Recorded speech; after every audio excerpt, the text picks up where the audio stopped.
মা তোমাকে ওই জারার কথা বলছিলাম না। প্রেম করিস না? ওই মায়ের ছেলেটার সাথে প্রেম করিস না তুই?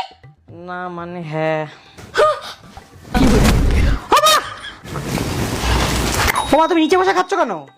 নিচে বসে খাওয়া প্র্যাকটিস করে এরপর তো অনাথ আশ্রমে গিয়ে খেতে হবে। ওটা অনাথ আশ্রম না, আমার ওটা বৃদ্ধা আশ্রম। জানা হয়ে গেল? আরে এটা সবাই জানে মা। আরে বুঝি রে, কদিন পর মাকে ভাত দিবি? কি মা ছাদের দিকে তাকিয়ে কি দেখছো? জামা প্যান্ট মেলবে নাকি? হ্যাঁ, ওর জন্যই তো আমাকে রেখে দিয়েছিস এখনো। মেলা তোলার জন্য তোর লোক চাই। আমার বিয়ে হয়ে গেল তো আমি- ছাদটা দেখতে পারবো না, কথা বলিস না আর কথা বলিস না, ওই জন্য রেখেছিস মেলা তোলা।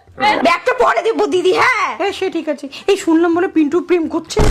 কি নাম মেয়েটার? কোন যারা না সবহারা সর্বহারা কে জানে? যারা যারা যারা জিনিস সাথে তাই যারা নাম।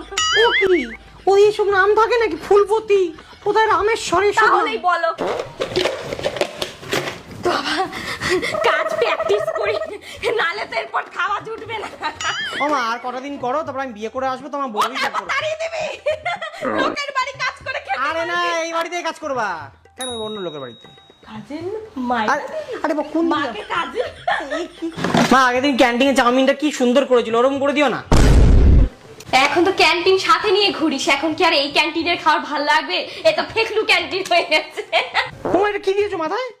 ঝড় এসছে বাবা, তোর বাবার এই ছেঁড়া জামাটা আমরা এই জল পটি দিয়েছি। মনে হচ্ছে তো 100টা জ্বর তোমার মাথায় চলে এসছে। এত বড় কেউ পট্টি দেয়?